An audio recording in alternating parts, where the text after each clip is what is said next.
Oh, there we go. Hello, Chris Godinez, licensed professional counselor, also the host of We Need to Talk on every Sunday at noon. And then I posted up to Facebook. This video is for educational and informational purposes only. The views and opinions stated herein are mine and mine alone. They do not represent the ACA, the APA, or any other therapist for that matter. Boom, shakalaka. And I would like to thank my sponsor, BetterHelp, BetterHelp, BetterHelp.com/Chris Godinez. They are an online therapy company. They are awesome. I've been getting really good feedback. They have affordable packages online, and they are nationwide. They are international. So if you need to get with a licensed professional therapist, master's level or PhD level, go to BetterHelp.com/Chris Godinez. Whew. Okay. So a couple of things. Susanna Quintana is amazing. I love her. Get her book, You're Still That Girl, Susanna Quintana at SusannaQuintana.com. She is awesome.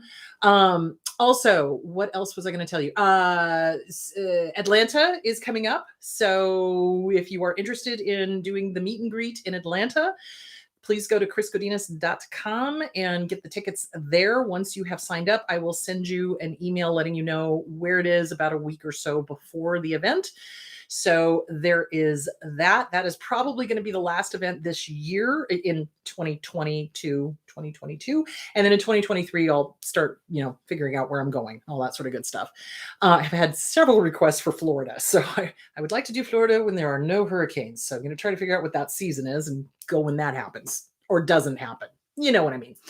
Okay. So today's current event that we have to talk about. The attack on Paul Pelosi. And I would be talking about this, whether this was a Republican that was a spouse that had been attacked or whether it was a Democrat spouse that had been attacked. This is unacceptable.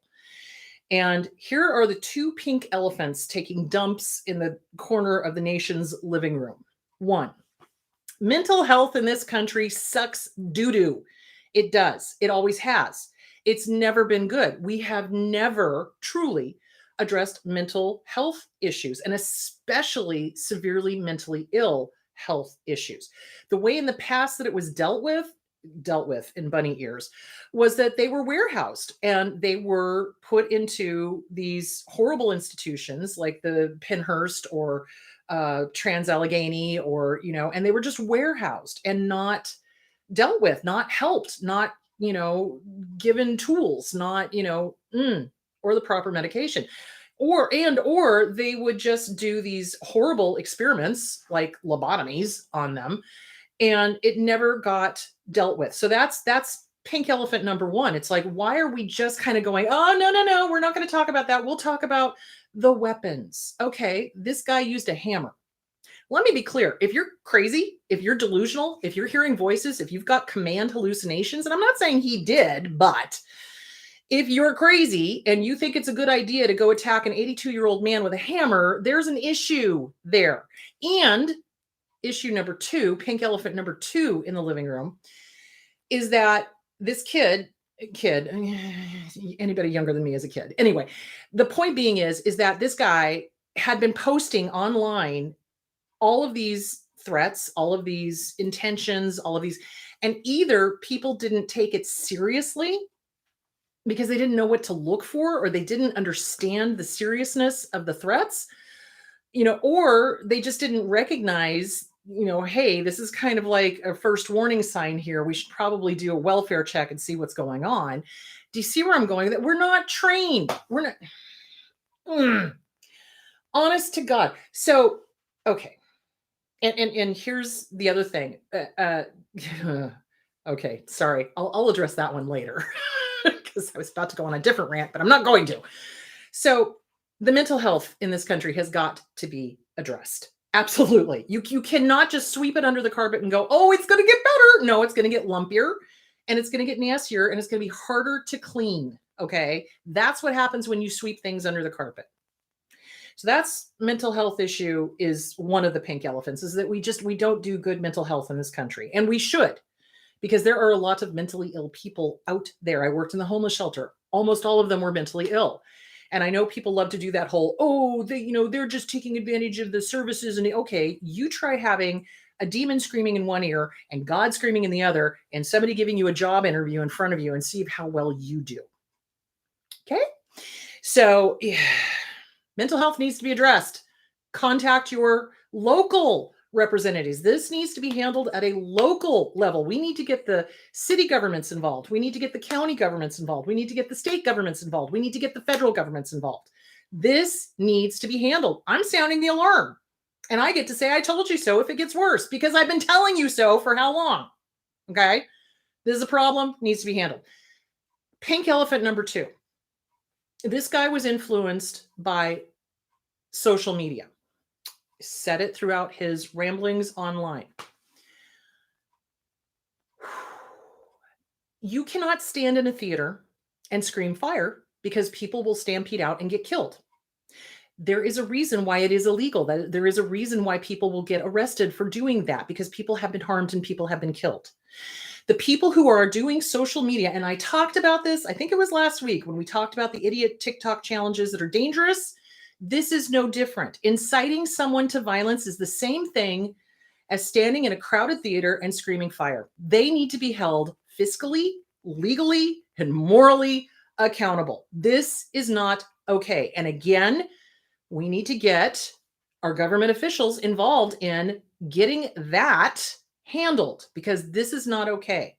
When somebody is mentally ill, and if they've got command hallucinations, and if they've got any sort of severe mental illness that is unmedicated, and they've got voices going, they are going to act on what they hear on a daily basis. It happened at the homeless shelter. It's happening in other cities around the world, basically.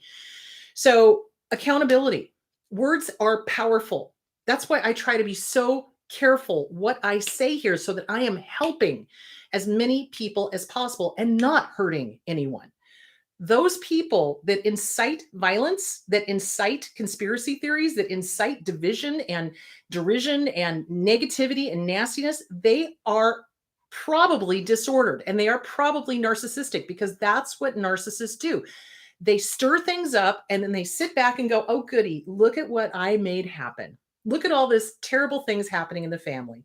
Look at all the terrible things happening out in the public. Look at how powerful I am. That's what they do, guys. That's what they do. This needs to be addressed. Absolutely. It needs to be addressed. They need to be held accountable. And here's a little caveat on to the end of that. Here's how I know that people can get along. We've gotten along for a long time. Tell social media. Number 1, I know I sound like one of those old ladies. Well, I am one of those old ladies, because we got along really well before social media. Social media happens and the trolls took over, and oh my God. And they're just enjoying the derision and the division and the nastiness. Here's the other reason I know this is possible for us to all get along, is that healthy people can accept differing opinions. We may not agree with them, absolutely, but we certainly don't take a hammer to them for not having the same opinion. Okay. I just got back from a Halloween party last night over at Hanson's house. Oh my God, it was so much fun. Everybody was like, what are you? And I'm like, oh, I'm a therapist. I'm dressed as a therapist. So I just dressed normally. So some people got the jokes, some people didn't. But anyway, the point being is that Hanson is a libertarian. I am liberal. His friends are mostly Republican. Guess what? Not only do we get along, we actually like each other.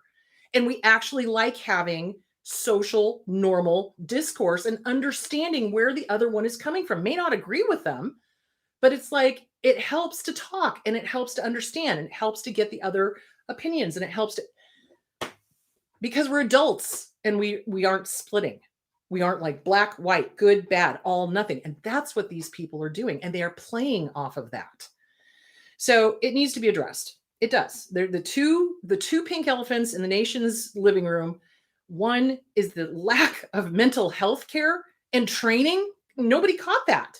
If I had read that stuff, I would have been like, oh, Houston, we got a problem. Where's, who can we send out?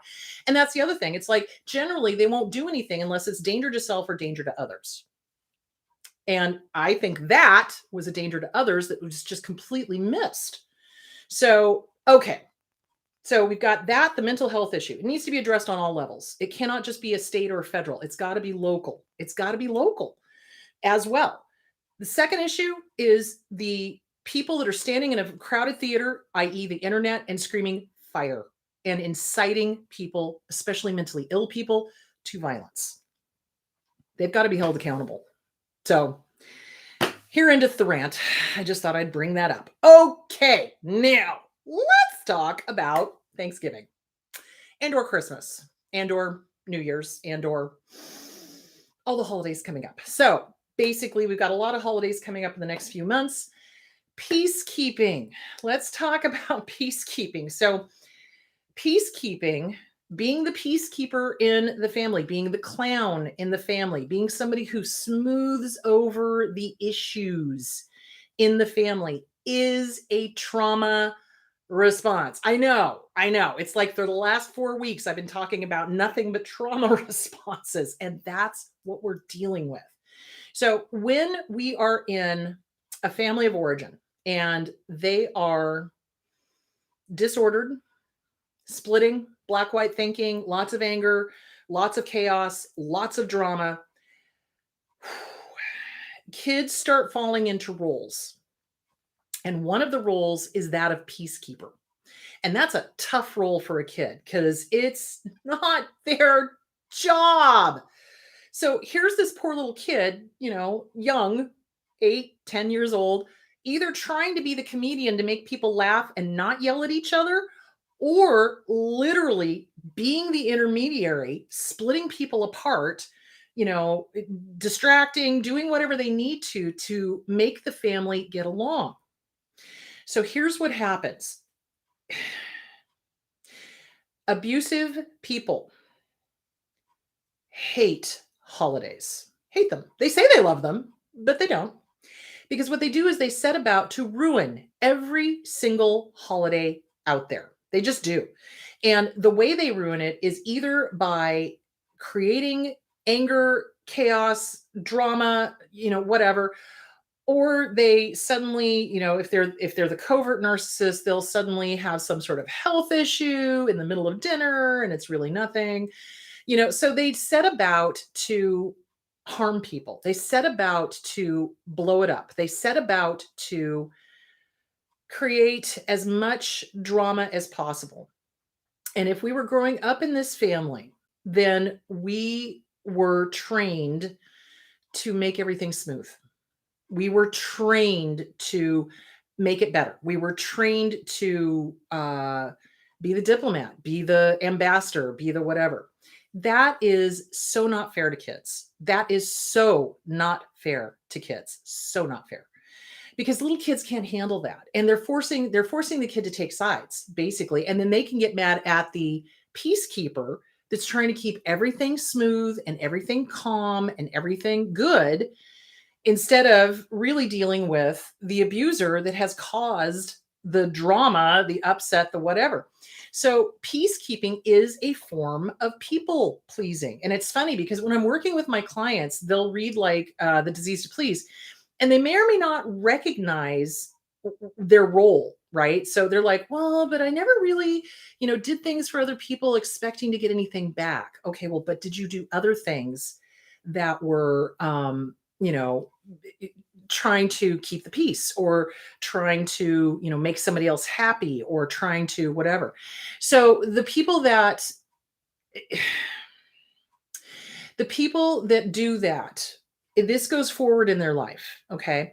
And they find themselves constantly trying to keep the peace, constantly being the comedian, constantly distracting, constantly doing whatever in order to try to keep the calm. Okay. So that is a people pleasing mood. It's not just about, oh, I'm doing something for somebody so that they'll give something back to me. It's like, if you're doing this in order to influence the family dynamics, that is still people pleasing. I know, it's mind blown. So these kids that are forced into this. Now, I was the comedian in my family. I was either the scapegoat or the comedian, or sometimes the funny scapegoat, because I would do that too.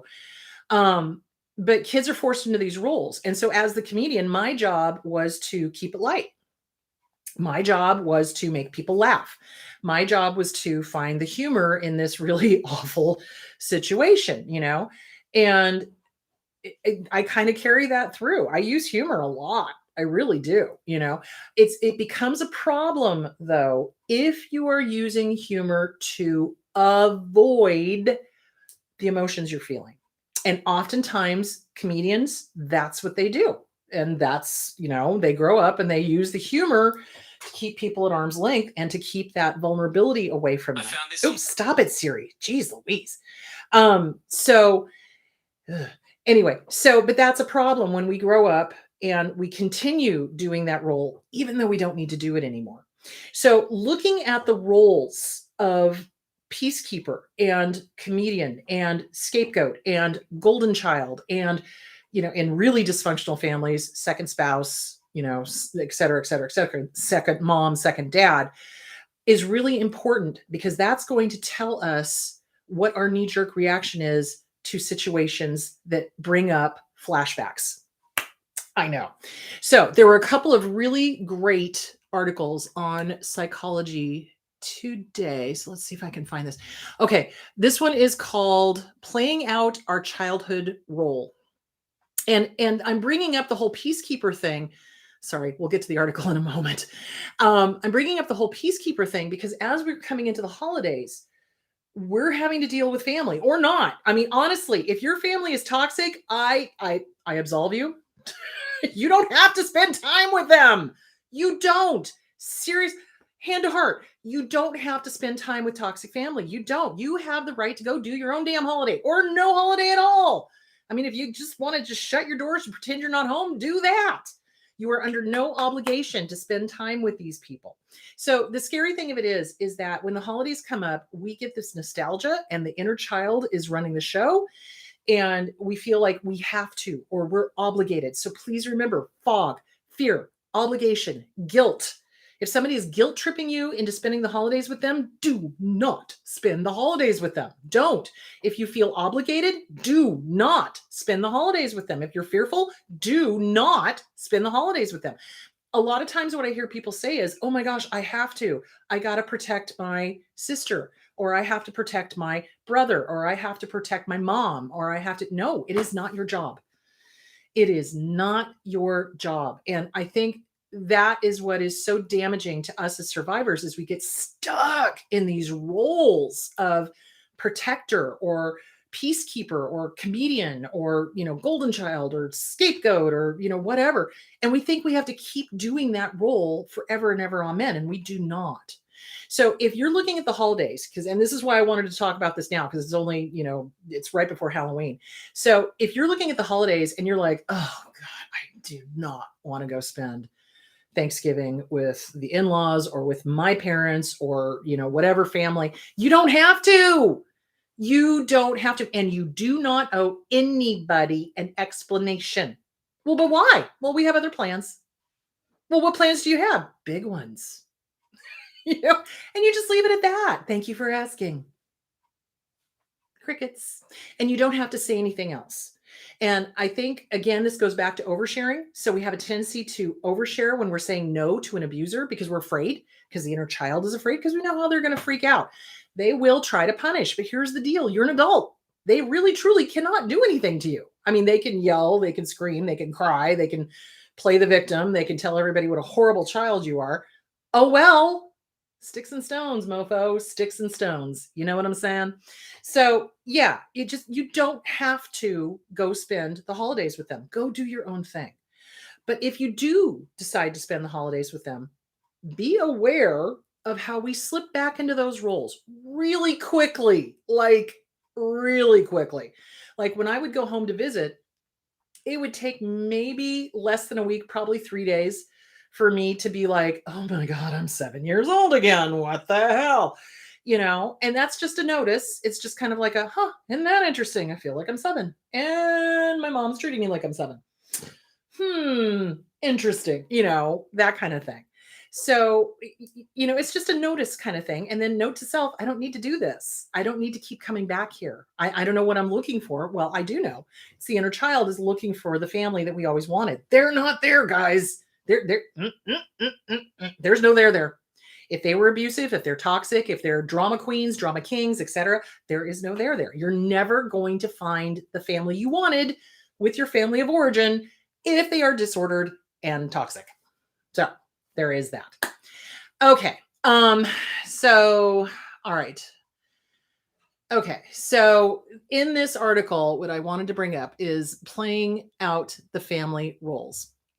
Okay, the peacekeeper's job is to keep the peace by being an intermediary, go between, and mediator to pacify those who are irritable or angry in the family. So I think I've talked about this before. Being a peacekeeper can be really dangerous physically. So in my in-laws family, there was a member of the family that was raging, and I do mean raging, alcoholic. And every time we got together, he would go around the room and he would start insulting people. And he was looking for somebody to burst into tears, come unglued, argue with him, fight with him, et cetera, et cetera, et cetera. And it never happened. It never happened because we all just kind of were like, oh, God, here he goes, you know.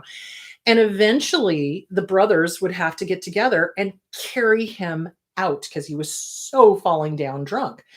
And it was dangerous because this guy weighed like, 350 or so. He was a very large man and not a very nice man and a violent drunk. And, there's always that possibility that he could take a swing at him.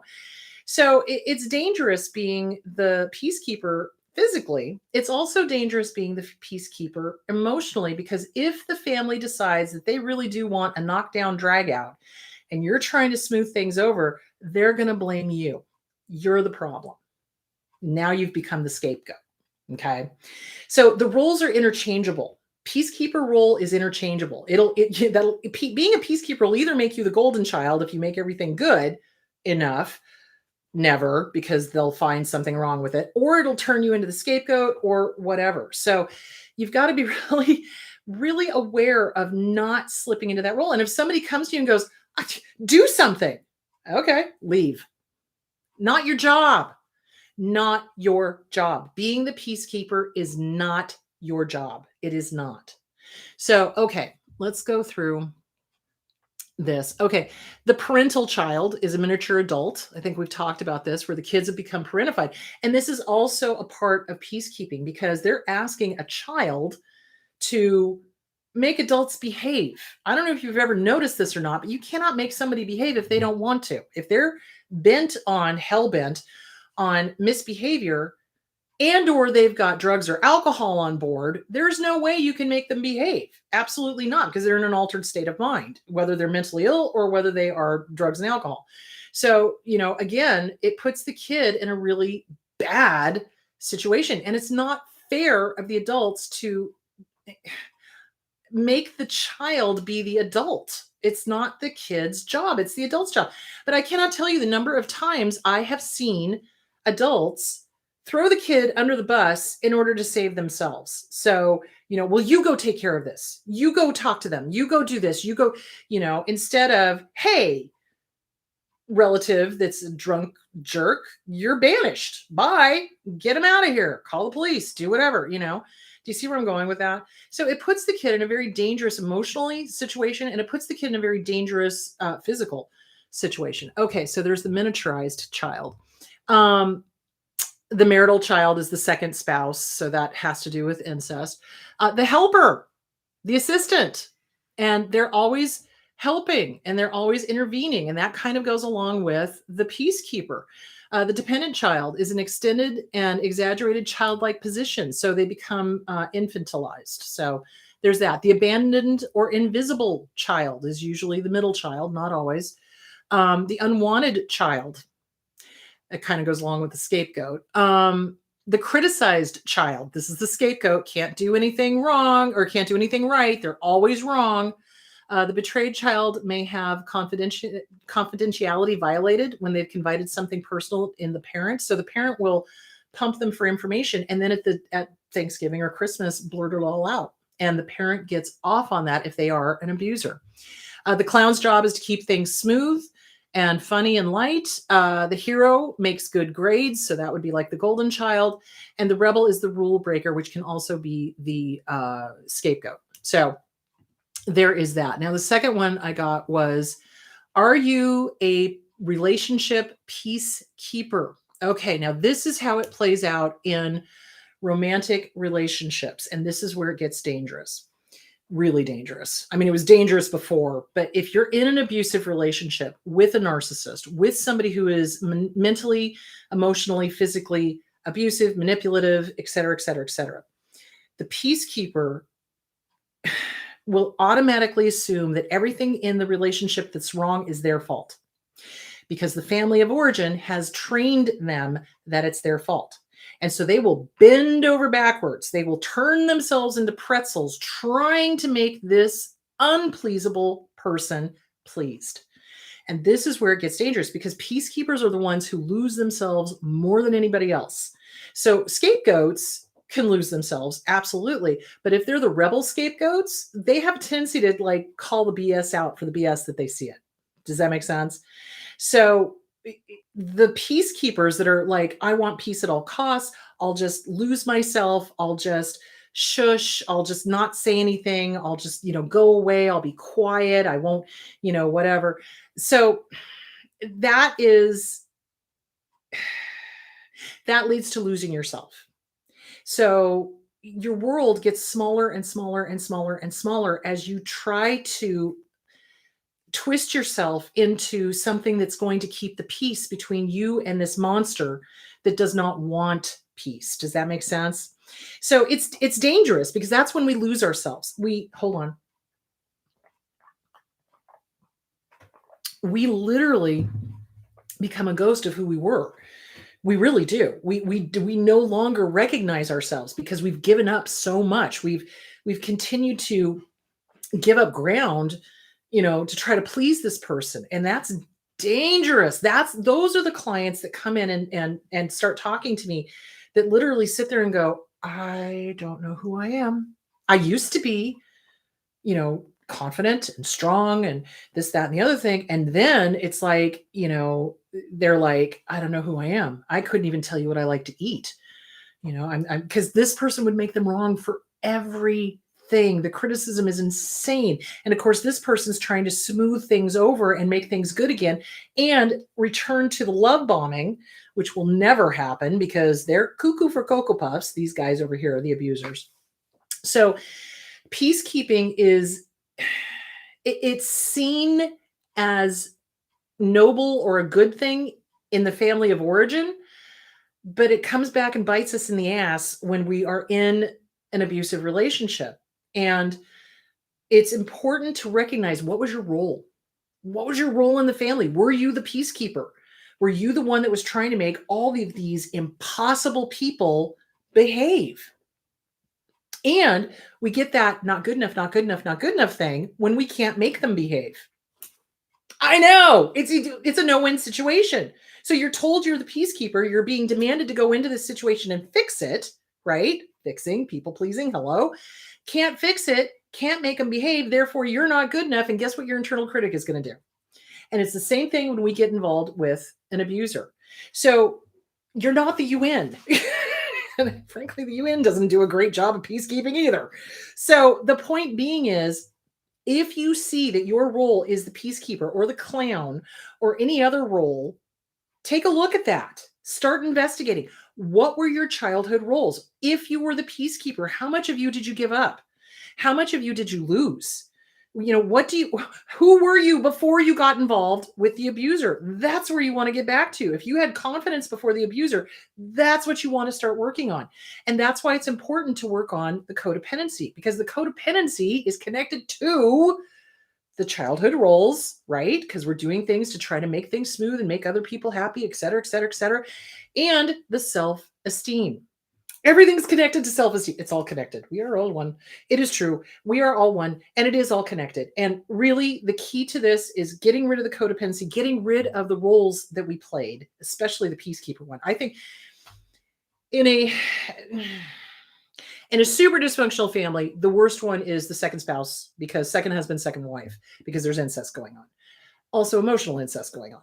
The next worst one could be either the scapegoat or the peacekeeper, because the scapegoat is never right, can't do anything right, everything's wrong. And then the peacekeeper is put into this position of, if you don't fix it, you're a bad person. This is all no-win situations, guys. All of these roles are no-win situations. The only person that's winning in this is the freaking narcissists. So the best way to win is to not play. So if you recognize yourself in any of these childhood roles, because remember, abusers can't hang with, what's the word I'm looking for? They can't hang with who the kid is, right? So they have to put us in these boxes that they can label. So like mine was, I was the cute, stupid one. So, and my sister was, the oldest one was the golden child, and the next one was, the brilliant one, and, all of this. So they can't handle who a person is, because a person is multifaceted, right? They have all sorts of different facets to them. And a narcissist can't deal with that because they don't have those facets. They can't understand emotions. They can't feel emotions. They can't love. They can't, and so they put kids into these neat little boxes that they can easily manipulate and easily use and easily harm and everything else. So you want to take a look at, what box did they put you in? What role did you play in your family? And can you start working on that with a therapist?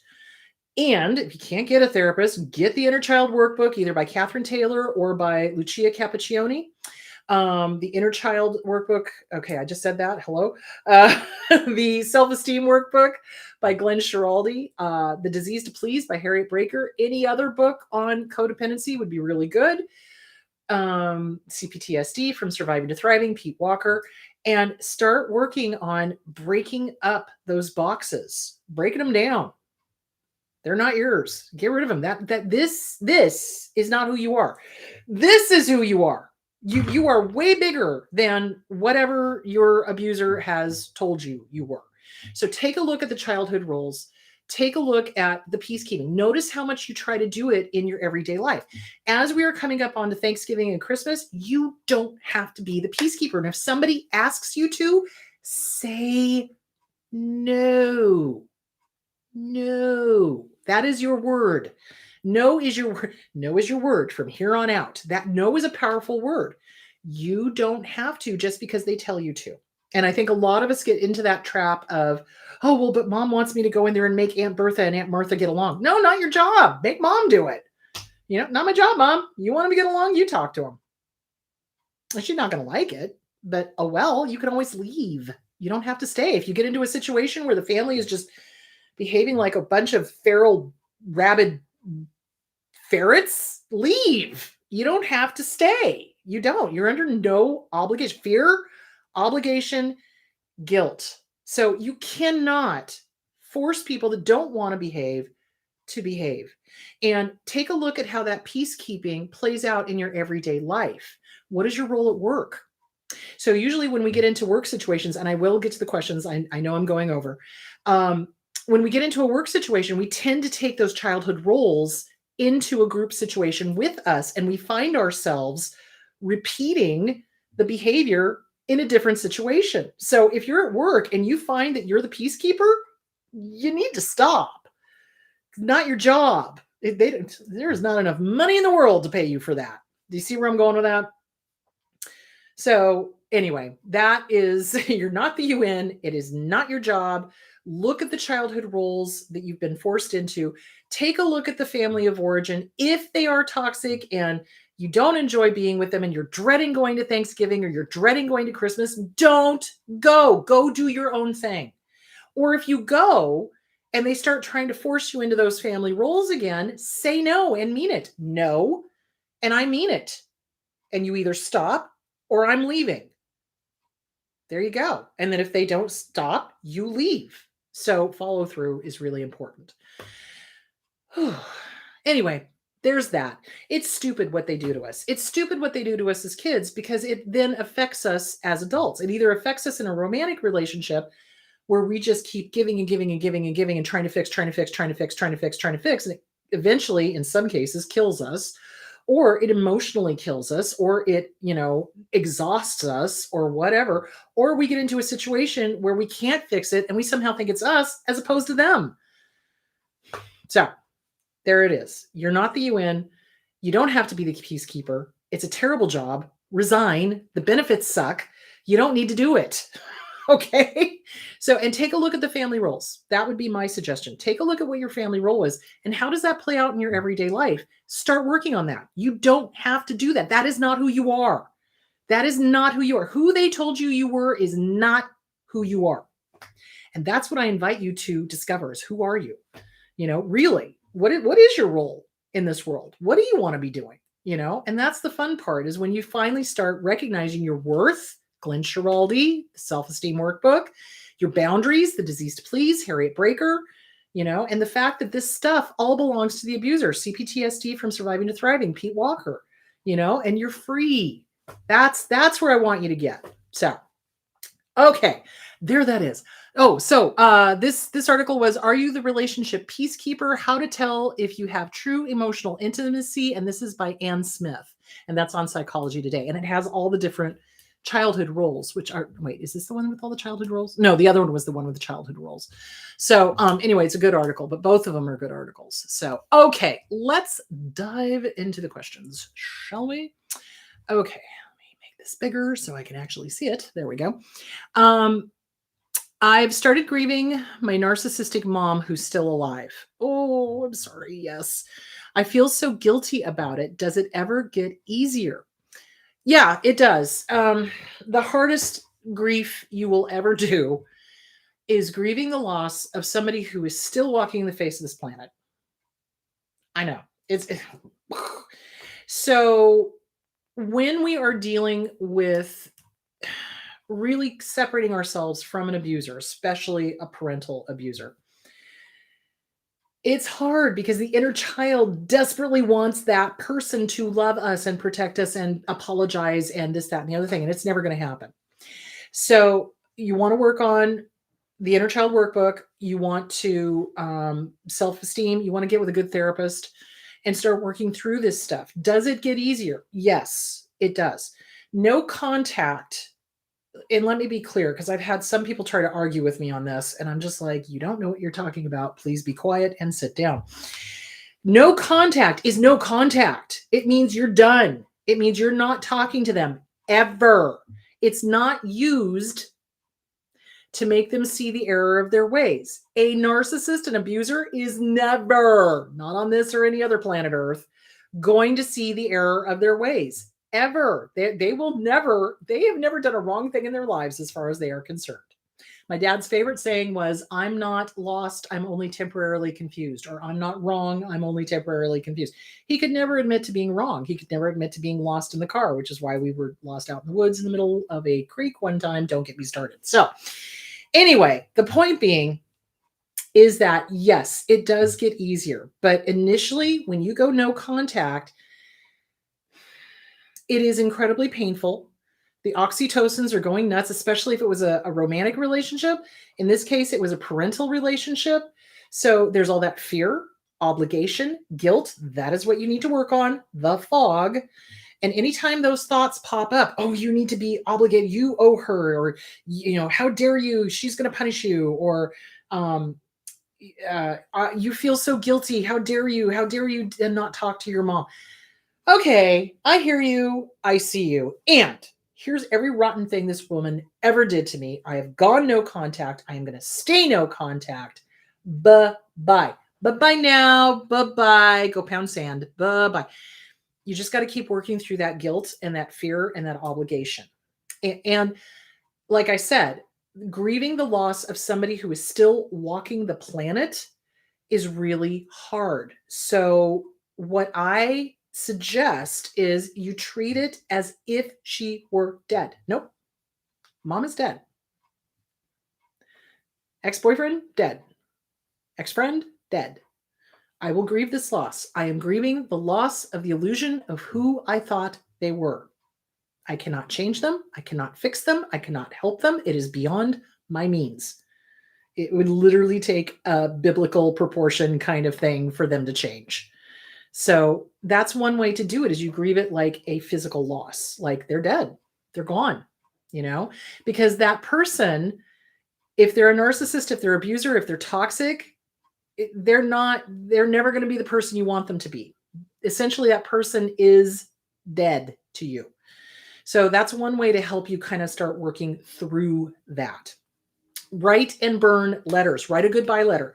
Dear mom, the good may or may not have been any, I can think of a very few things that are good about my dad. He gave me a love of history. Okay, here's the good. Dad, you gave me a love of history. That's great. You did, make us tour the United States every summer. That's also great. Here's the bad. And then it was like, an entire book worth, so you do the good, the bad, the ugly, the horrific, the unforgivable. And at the very, very end, you take your power back. You may have given birth to me, mom, but guess what? I'm going to re-raise myself. I'm going to love myself the way I should have been loved. I'm going to validate myself the way I should have been validated.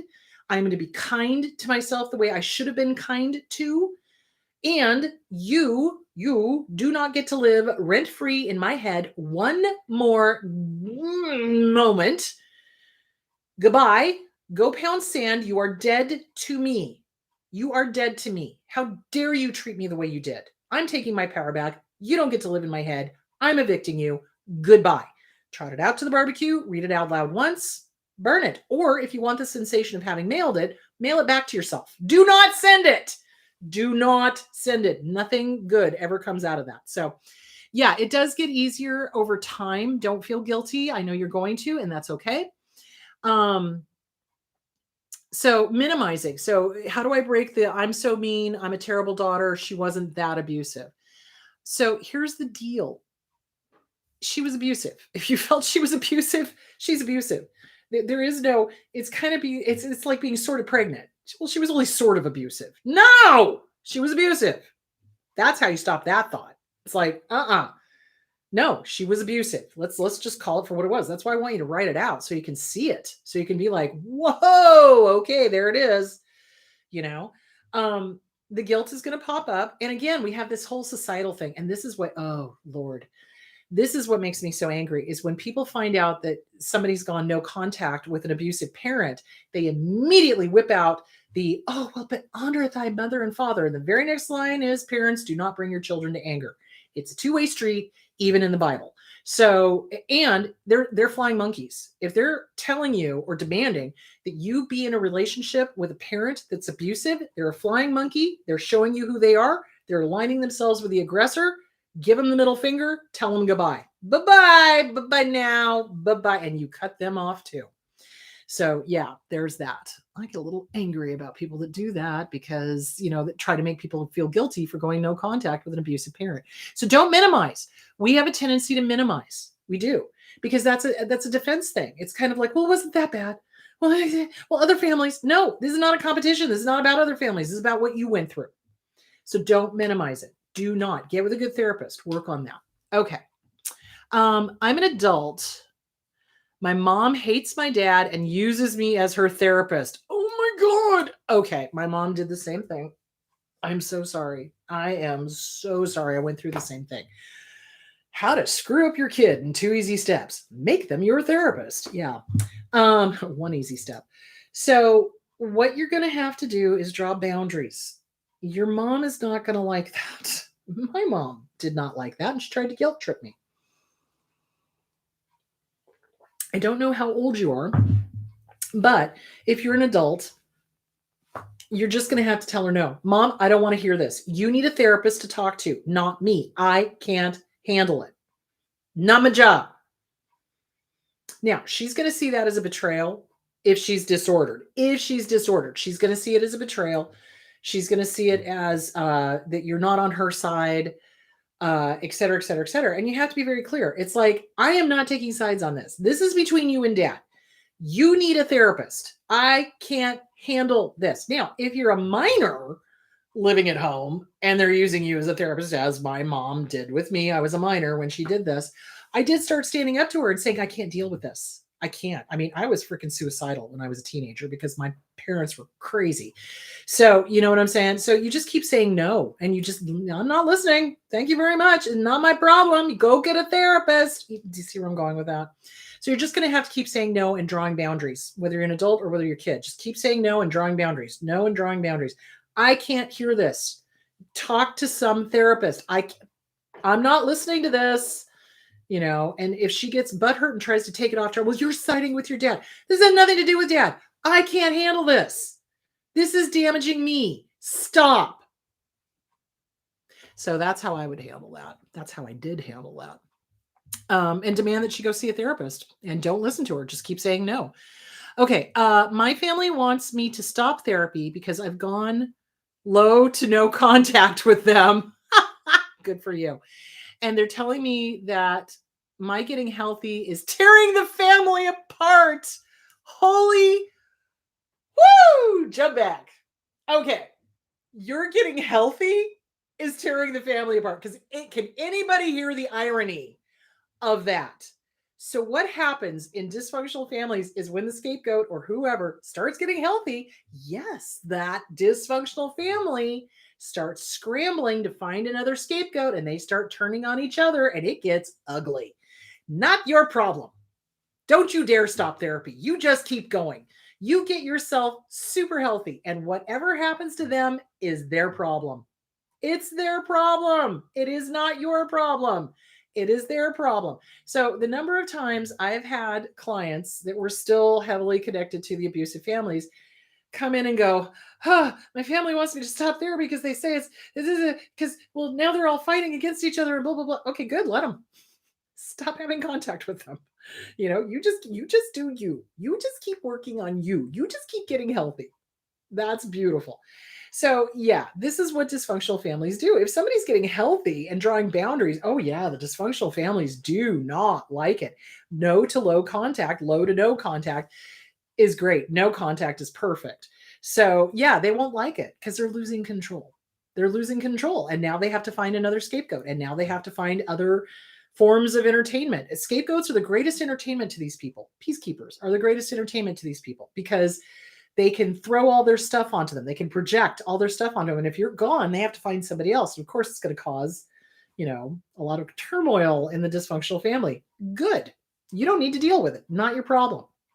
Now, what I've seen abusive families do is then use the kids, the siblings, and be like, taking it out on one of the younger siblings. And then that older sibling who stepped away and has gotten healthy then goes, oh my God, I need to go back to protect them.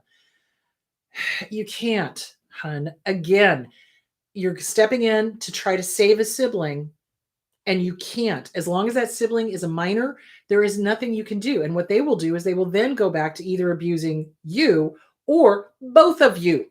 So the best thing you can do to help that sibling is to get the hell away, report appropriately if needed, CPS, DPS, Child Protective Services, Department of Children's Services. They keep changing their names. Put lipstick on a pig, it's still the same thing. You know what I'm saying? I mean, it's like, so report appropriately, and that's the best way to help them, so that when that sibling can leave, you've got yourself established, that maybe then you can help them. Does that make sense? That's kind of what my older sister did for me. Okay, hold on. Let's go to the next question. Okay. Yeah, keep going to therapy. Keep going to therapy. I've had trouble with multiple therapists where they don't believe that I still don't understand basic things about being an independent person. Any suggestions finding a good therapist? Well, did they ever ask you about family of origin? Did they ever talk to you about that stuff? So, not understanding basic things. Abusive families don't teach their kids anything. Like, seriously, like the number of children, adult children now, raised by narcissists or neglectful or harmful or hurtful or toxic families that don't know basic things like dental health care, like not knowing how to brush their teeth, not knowing how to bathe. Like, seriously, like, I'm not kidding you. Because what abusers do, oh, this makes me so angry. Oh my God, hang on. What abusers do is they will literally let the kid raise themselves, which I'm just like, why did you have children? Well, they had children to connect themselves to a supply for 18 years. That's why they had children. So they will throw the kid to the wild, under the bus, and basically let them raise themselves. And so the kid doesn't understand dental hygiene. They don't brush their teeth twice a day, and their tooths are falling out of their head because they don't do good dental hygiene. They don't brush their teeth. They don't floss. They don't know how to bathe. They don't, yeah. Yes. Yes. That because the narcissistic parent basically expects the kid to raise themselves. They basically expect the kid to figure it all out on their own. The kid needs to be taught. That's what being a parent is you're a teacher. Hello. You're teaching the child how to in this world. You're handing them tools. And abusive parents don't do that. So if that is your situation, you need to get with a good therapist that understands trauma, understands narcissistic abuse, and understands that narcissistic parents, if there's two narcissists together, which can happen, or if there's two disordered people together, they will throw the kid in the room and expect them to raise themselves and not give them tools like dental hygiene, washing themselves, how to balance a bank account, how to how to do a job interview, how to write a resume, how to drive a car. Oh Lord, that's one of the big ones. Oh, I don't want my son or daughter driving. No, I don't want them driving. And so they don't ever let them drive. Why? Because then they can't get in the car and drive the hell away from them. That's why. So yeah, it's really important to get with somebody who understands, yeah, these people have hobbled a lot of their kids in a lot of different ways, some more severely than others. So for me personally, the hygiene I had down, but the social stuff I didn't always have down, because they were crazy and they didn't know how to socialize and they didn't know how to behave and they didn't know how to, fill in the blanks. So, you want to get with somebody who is a good trauma therapist that understands narcissistic abuse and that understands the ways that these bio parents, because they're not parents, they're not teaching us anything, hobble their kids. And like I said, that can be anything from hygiene to driving to social to balancing a bank account to whatever. So yeah, and you just, find somebody who's a good trauma therapist. A good trauma therapist should understand that. Okay. All right, let's see.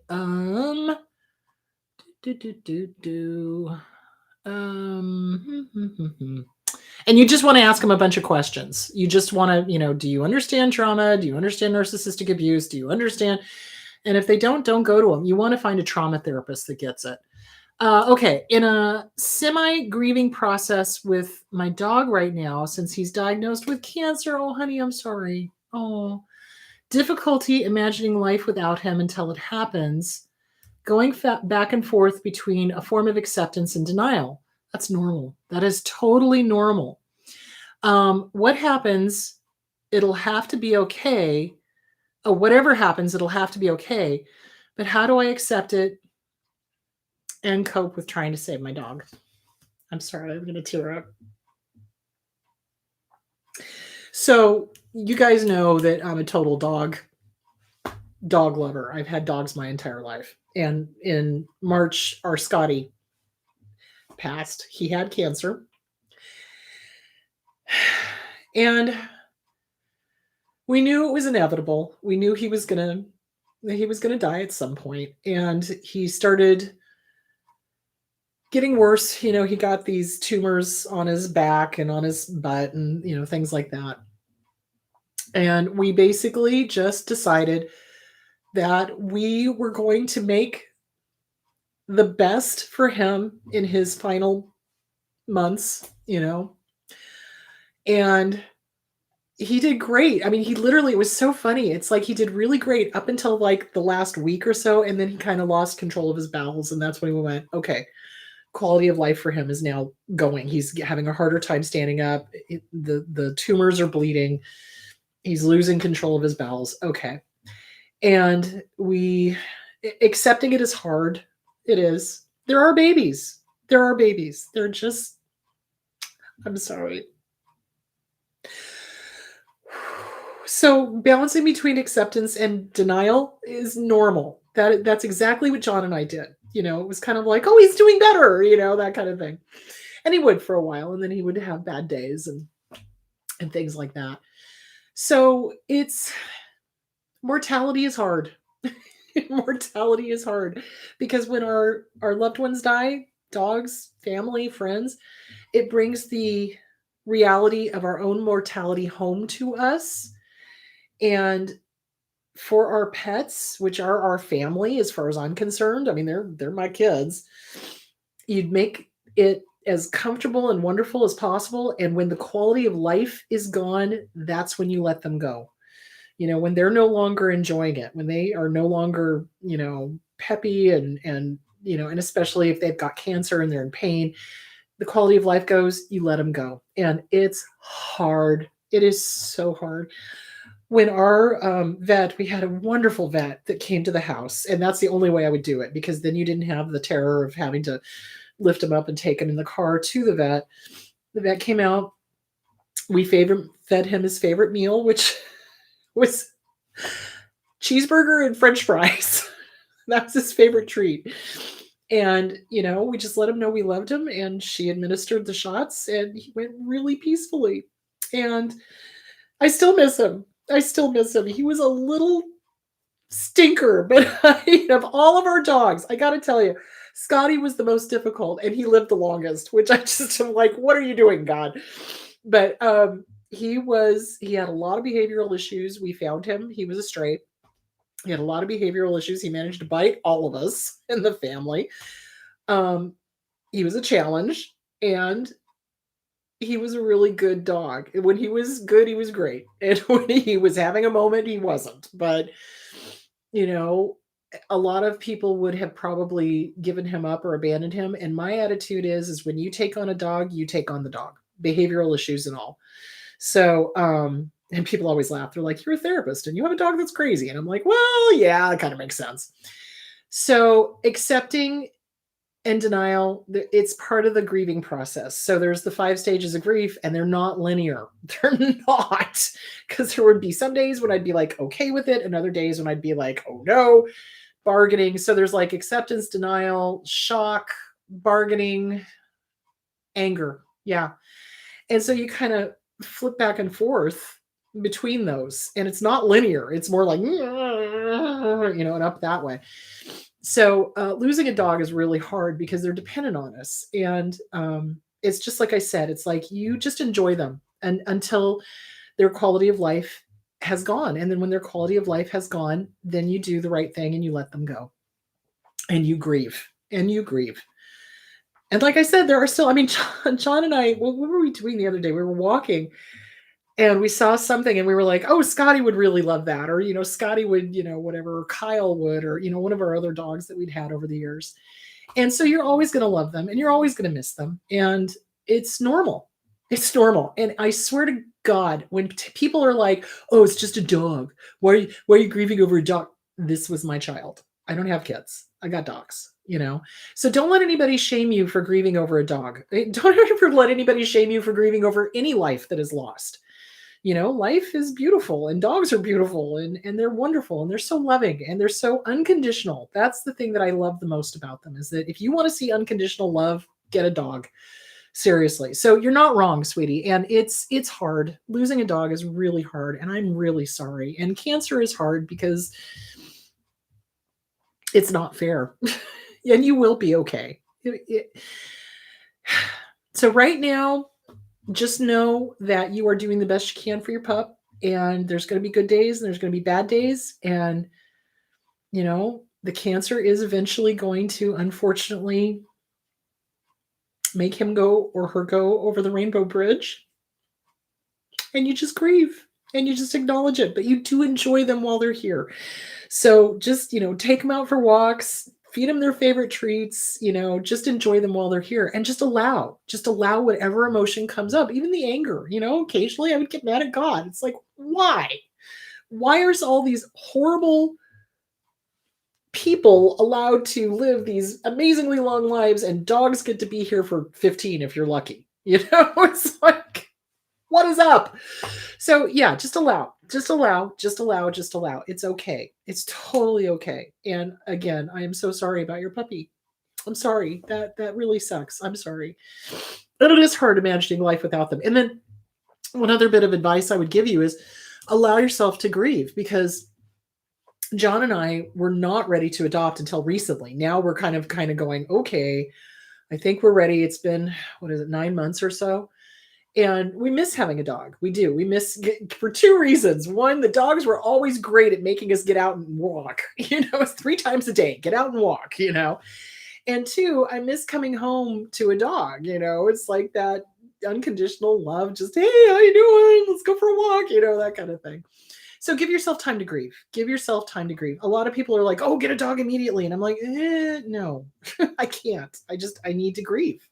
So allow yourself to grieve. Okay, one more question, and I think we're done. Okay. How do you prove to yourself that it's okay to be successful? Okay, so what you're going to do is mirror work. You're going to do mirror work. So it's not proving, it's believing. I know. So think about it. If you tell a kid often enough that they're stupid, the kid's going to start acting stupid. If you tell a kid often enough that they don't deserve success or they have no worth or whatever, we're going to grow up believing that we don't deserve success and we have no worth. So work the self-esteem workbook like nobody's business. Glenn Schiraldi, the self-esteem workbook. There is a section in there on your value and your worth. Do you understand you have value and worth? Work on that, because that's all interconnected with being successful, because being successful and having value and worth are all kind of one. You know what I'm saying? So do mirror work. Hi, good to see you. Have a great day. I give you permission to be successful, and then walk out and do that every damn day. Seriously. And then at night, you're going to do the same thing, a little bit of a twist. Hey, good to see you again. Here's 3 things you did right today, or here's 3 things you were successful at today. And you remind yourself. And then, hey, you know what? It's okay for you to go to bed. It's okay for you to sleep well. Have a great night. Go to bed. Do you see where I'm going with that? So that's what you want to do.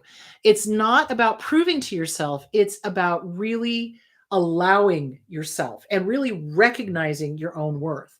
Okay. And in the last half of this, I'm starting my 2nd semester in college. Congratulations. And I'm constantly having panic attacks because I'm doing well. Oh my God, I'm so proud of you. That is freaking awesome. Not that you're having the panic attacks, but that you're doing well. That's awesome. The self-sabotage hits hard. So what you're going to want to do is you're going to want to do a challenge letter. Who told you it wasn't okay to be successful? Who told you it wasn't okay to enjoy college? Who told you it wasn't okay? Dear whoever it was, dear mom, dear dad, dear grandparents, dear whatever, bleep the bleepity bleep bleep out of bleeping middle finger to you. Thank you very much. I get to be successful. Why? Because I say so. It's okay for me to enjoy college. It's okay for me to be successful. I do not need to self-sabotage. You taught me all of this. I'm putting it back on you. CPTSD from Surviving to Thriving, Pete Walker. The Self-Esteem Workbook, Glenn Schiraldi. Absolutely. Write and burn challenge letters to this. You have the right to be successful. And you can tell yourself that in the mirror. I have the right to be successful. It's okay for me to be successful. So that's what I want you to do. Oh my goodness. Thank you. So yeah, it's challenging that mistaken thought. So CBT, right? Cognitive behavioral therapy, challenging the mistaken thoughts, the mistaken beliefs. This is a mistaken thought. This is a mistaken belief. This isn't even your thought. This is theirs. Put it back on them. Put it back on them. It's not yours. I have the right to be successful. And guys, I've had to do that my entire life because I've had to undo all of the BS that my mom and dad gave me. I have the right to be successful. I have the right to not feel shame all the time. I have the right to fill in the blank. So that's what you want to do. Get with a good therapist. There should be therapists available on the college campus. Work on self-esteem. Get the Glenn Schiraldi book. Work on that. It can only help. So yeah, and it's challenging those mistaken thoughts, those mistaken beliefs, and then putting them to bed. So there it is. All right, my loves, you guys go have a great week. And I have no idea what we're talking about next week. But one thing I did want to tell you is that the time change is happening next week. So next week's show, and also the show is available on podcast. I keep forgetting to say that. Dear Lord. All right, it's available on podcast, wherever you find your podcast. Next week, the show will be 11 a.m. Pacific because we're falling back and Arizona stays the same, and 2 p.m. Eastern, I think. So So don't forget time change. If you're in a state that changes time, so 11 a.m. Pacific, 2 p.m. Eastern, it'll always be 12 p.m. in Arizona. So, all right, my loves, you guys go have a great week, and I will talk to you later. Bye.